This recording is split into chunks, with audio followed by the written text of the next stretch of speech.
Hey Bob, hope all's well. Sorry I couldn't get the video to you last week. My devices have been giving me trouble, and I've been having trouble moving big files like that. So I have a video for you ready. It might take me a second to get to you though. So I'm hoping today I might get both of them to you. We'll see. Okay.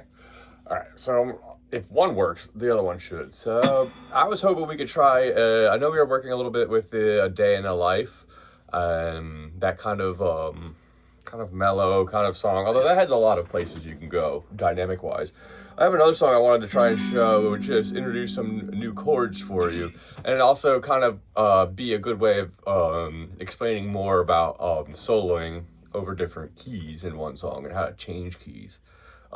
We were working with the concept of like if basically making a chord or scale for every chord in the song. So like in a blues song, for example, you have 3 chords, you got 3 scales you could play from. So this is sort of in that same vein in the sense that there's gonna be 3 scales to be played from, but it's a little bit different because it's gonna be is it a jazz tune? Kind of a jazz tune. It's from Stevie Ray, which is I think this is a good one because the chords are pretty simple and they're very good sounding, and it's pretty easy to play over, and it's a good thing to use to practice like changing in and out of scales, and also it kind of lends some arpeggio work in there too if you want to get a little bit more jazzy than Stevie does in the actual song. So guys, he kind of just solos over the 1 scale, which is like a E minor.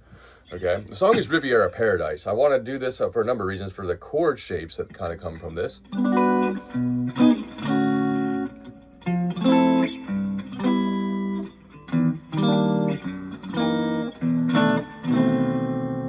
Okay, and then it starts with the intro. So I'm going to play a little bit of the intro. Let's just start with the intro, and then the next one,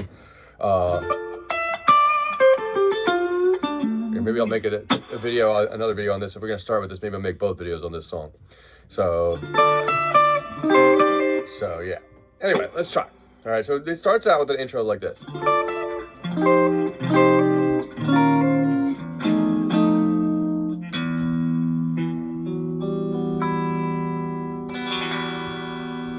Tilt this down a little bit so you can see more of my, you know what, let's do the screen instead. Then it goes into it. Like that. Okay, from there, it goes into the song. So, but I'm gonna just attack the intro here, okay? So here we go. So it starts off with a pretty easy chord situation. You could play this a couple different ways. If you weren't a thumb, I'm a thumb person, he was too. So he kind of does it like this, where he grabs his thumb on the 10th fret of the low E string, and then bars his pointer finger on the top 3 strings, or the bottom 3 strings in this case. And then he does this chord. So he's through, and then it's like a D minor. And then he goes to the 12th fret E string. Then he does it, goes back a whole step, back to the 8th fret. Then he goes to the 6th fret, and then he does a little Jimi Hendrix shaped chord, which is off of the 8th fret instead of the 7th fret like it would be an E. This is an F, F7. So the bottom is shaped like just a normal dominant chord, but he adds in the sharp 9, which is the Hendrix chord. Then it's the same, and then he does to the flat 9, which is the same thing as from like the Pink Floyd song. Okay, so he does it though off of the F. Then he actually goes to a similar chord, E minor 9. But he does it in this particular shape, where he's on the 4th fret of the D string and 7th fret of the A string, and everything else is open.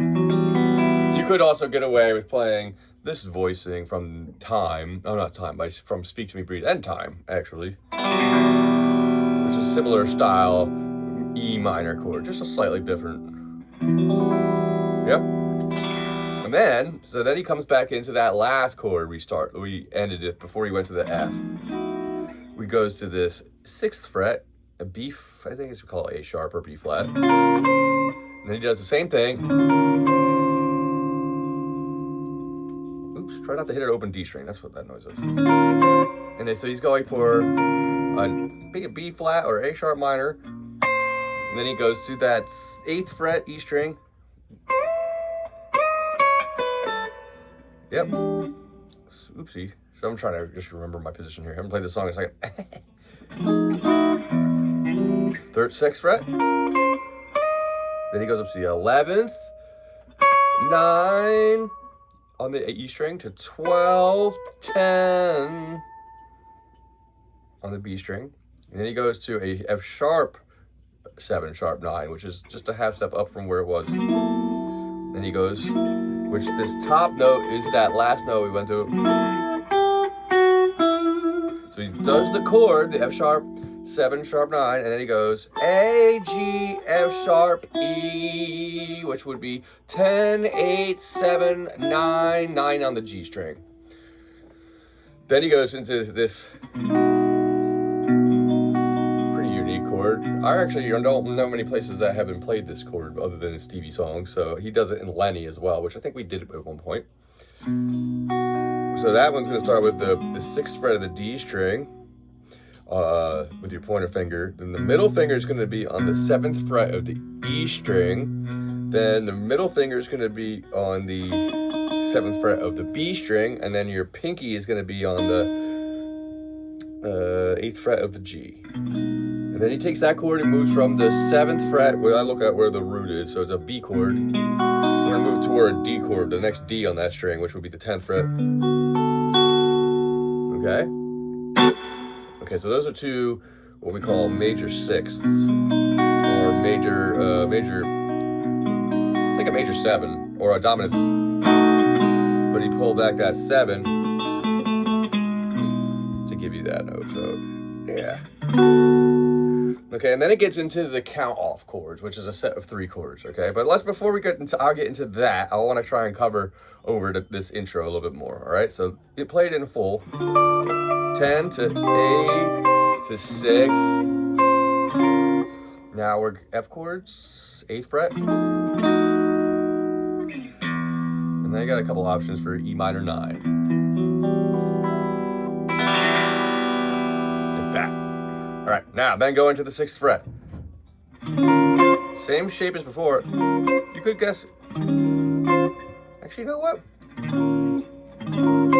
I think it's actually, no, it's this chord. I think that is. So that would be like a D7, but a D sharp 7. Yeah. Yeah, I forgot about that.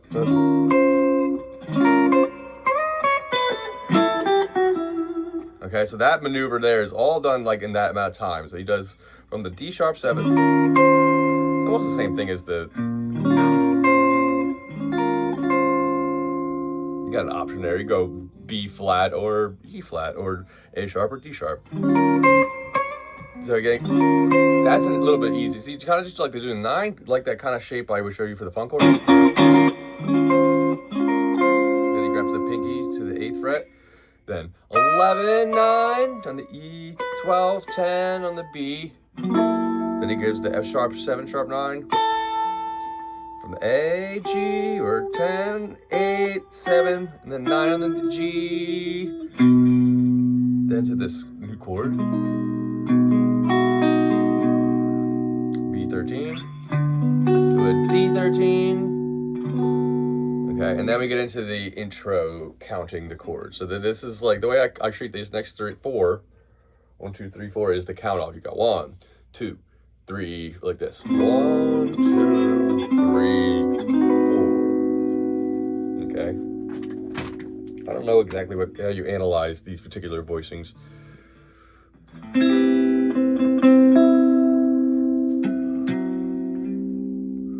Just from a G, I guess. I don't know. So just look at it like this. This is how you want to hold it. Pointer finger is going to be on the 7th fret, on the G, B, and E string.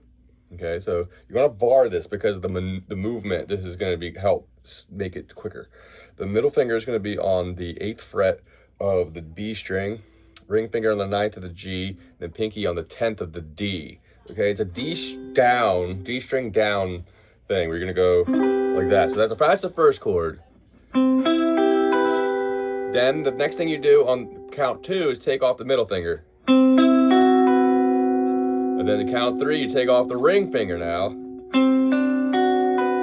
And then the middle finger comes back on to the 8th fret, but on the G string for the count of 4. Okay, so in the count off, which you like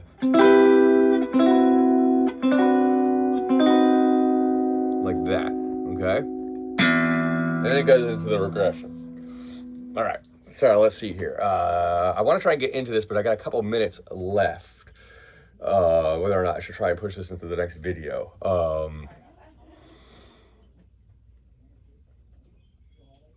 Maybe not. Maybe I'll keep going for the next couple minutes, and then I'll just switch, because I know I want to get to the point where I'm talking about soloing over this, and I have a track prepared to play over top, so you kind of get the idea. Anyway, so going from that point, if you work up onto that point, I guess, and then starting from here at almost 11 minutes into this video, I'm gonna get into to the actual playing. So let's start with the count off. 1, 2, 3, 4. Now the next chord is gonna be kind of similar shape to this. It's gonna start a string up above it. So now instead of being this, you're gonna be this. Okay? It's a G major 7.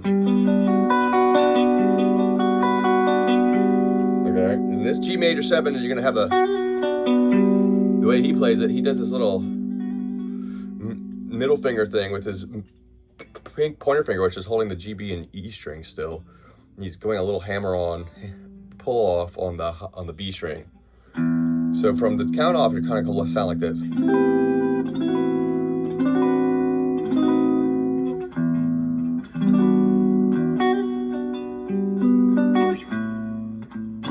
So when you play that little arpeggio, you're gonna go, I kind of start with the A string.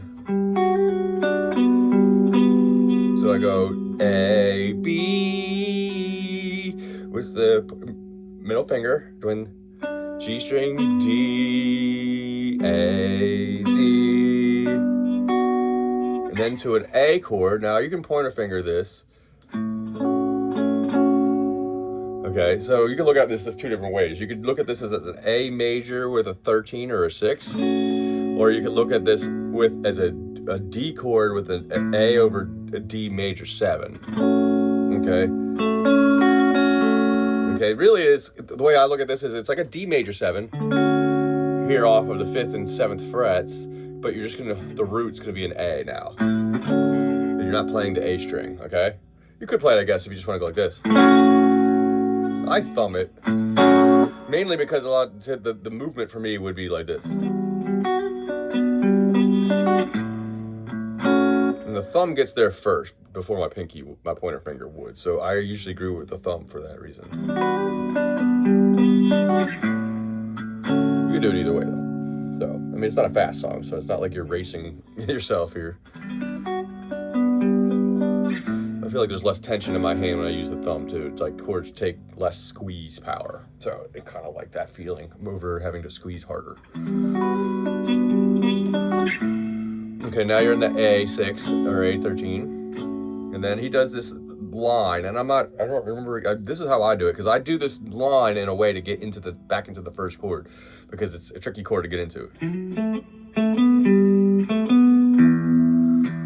In this case, you're gonna do this a couple times, because the idea of the rest of this song is it's gonna be kind of the same 2 movements between like this chord to the next chord. You're just gonna be a whole step lower, and then the next one's even lower, and then you get into the turnaround, which is basically all in the 3rd time there, which would be more like, I can't do it that way.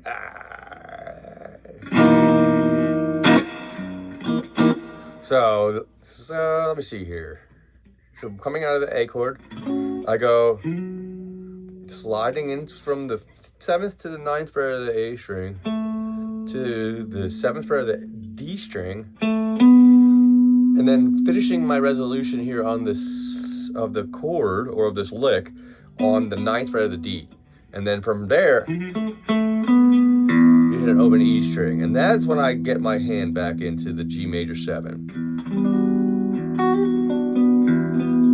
You can always look at I look at the G major 7 or E over G major 7, but you could also look at this as like an E minor kind of. Although there's there's no minor third. I guess technically the G. The second time. On the second time you get to A, you come down a half step out of it once you're done playing the bar you strum it for, and then you go into that same chord you were going to go back into, but now we're at between the 7th and 5th fret instead of the 7th or the 9th, the 10th and 7th. Okay. Now it's an F major 7 chord. This time it's really an F major 7 because that's the root. Same maneuver to a G, to the G position of the same chord. So it's the same progression, we just moved down a half step, okay?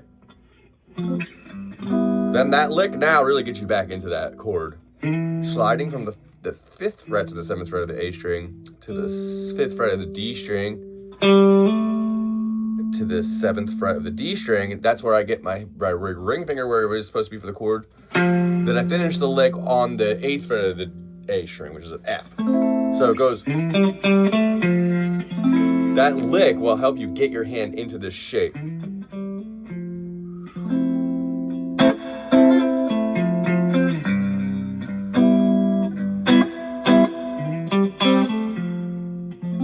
Like that. That's the maneuver, okay?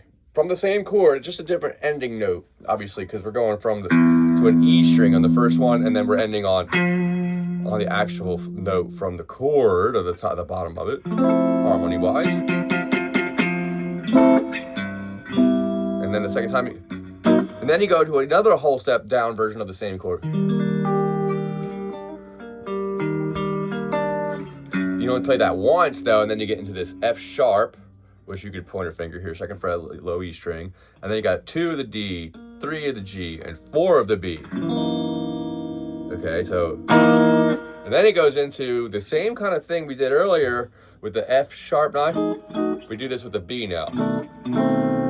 So from the F sharp 9, you go from the 2 position in the E scale to the 5 position, sharp 9, flat 9 to 1. And you get the classic 2-5-1 jazz chord turnaround thing. It's kind of like the blues where we have 4-5-1 in the blues. It's 2-5-1 in jazz. Okay, so yeah, that's pretty much the chord progression. All right, so I'm gonna jump over to the next video. All right.